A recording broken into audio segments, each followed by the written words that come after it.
Hi boys and girls, here's chapter 11 again for Because of Winn-Dixie. That night there was a real bad thunderstorm, but what woke me up wasn't the thunder and lightning, it was Winn-Dixie whining and butting his head against my bedroom door. Winn-Dixie, I said, what are you doing? He didn't pay any attention to me. He just kept beating his head against the door and whining and whimpering, and when I got out of bed and went over and put my hand on his head, he was shaking and trembling so hard that it scared me. I knelt down and wrapped my arms around him, but he didn't turn and look at me or smile or sneeze or wag his tail or do any normal kind of Winn-Dixie thing. He just kept beating his head against the door and crying and shaking. You want the door open, I said, huh? Is that what you want? I stood up and I opened the door and Winn-Dixie flew through it like something big and ugly and mean was chasing him. Winn-Dixie, I hissed, come back here. I didn't want him going and waking the preacher up, but it was too late. Winn-Dixie was already at the other end of the trailer in the preacher's room. I could tell because there was a spring sound that must have come from when Winn-Dixie jumping on the bed, and then there was a sound from the preacher like he was real surprised, but none of it lasted long because Winn-Dixie came tearing back out of the preacher's room, panting and running like crazy. I tried to grab him, but he was going too fast. Opal, said the preacher. He was standing at the door to his bedroom, and his hair was all kind of wild on top of his head, and he was looking around like he wasn't sure where he was. Opal, what's going on? I don't know, I told him, but just then there was a huge crack of thunder, one so loud that it shook the whole trailer, and Winn-Dixie came shooting back out of my room and went running right past me, and I screamed, Daddy, watch out! But the preacher was still confused. He just stood there, and Winn-Dixie came barreling right toward him like he was a bowling ball, and the preacher was the only pin left standing, and wham, they both fell to the ground. Uh-oh, I said. Opal, said the preacher. He was lying on his stomach, and Winn-Dixie was sitting on top of him, panting and whining. Yes, sir, I said.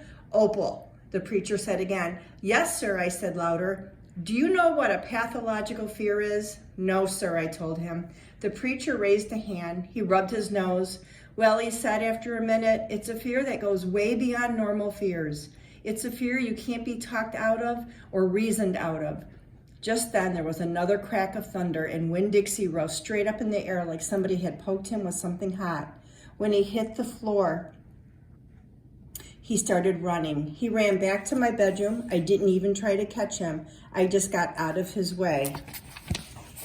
The preacher lay there on the ground, rubbing his nose. Finally, he sat up. He said, Opal, I believe Winn-Dixie has a pathological fear of thunderstorms. And just when he finished his sentence, here came Winn-Dixie again, running to save his life. I got the preacher up off the floor and out of the way just in time. There didn't seem to be a thing we could do for Winn-Dixie to make him feel better, so we just sat there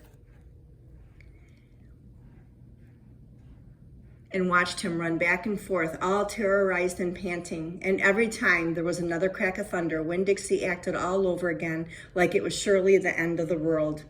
The storm won't last long, the preacher told me, and when it's over, the real Winn-Dixie will come back. After a while, the storm did end. The rain stopped, and there wasn't any more lightning. And finally, the last rumble of thunder went away, and Winn-Dixie quit running back and forth and came over to where me and the preacher were sitting and cocked his head like he was saying, what in the world are you two doing out of bed in the middle of the night? And then he crept up on the couch with us in this funny way he has, where he gets on the couch an inch at a time, kind of sliding himself onto it, looking off in a different direction, like it's all happening by accident, like he didn't intend to get on the couch, but all of a sudden, there he is. And so the three of us sat there. I rubbed Winn-Dixie's head and scratched him behind the ears the way he liked. And the preacher said, there are an awful lot of thunderstorms in Florida in the summertime. Yes, sir, I said. I was afraid that maybe he would say we couldn't keep a dog who went crazy with pathological fear every time there was a crack of thunder.